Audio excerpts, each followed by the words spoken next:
Hello friends, இன்னைக்கு நம்மளுக்கு double மெல் வந்துடுச்சு. சும்மா ஈஸியான ட்ரிக் தான் இது.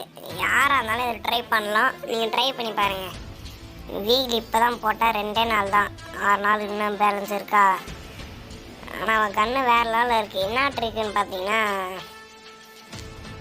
ஒரு நாள் விட்டு ஒரு நாள் சுற்றுங்க. ஃபஸ்ட்டு 90, 2வது நாள் 90 சுற்றி இன்னும் கன்ஃபார்ம் 1 நாள் விடும். அப்புறம் கேம் பிளே பேக்கில் இருக்குது, பார்த்துட்டு வீடியோ சப்ஸ்கிரைப் பண்ணிட்டு போங்க. பாய்.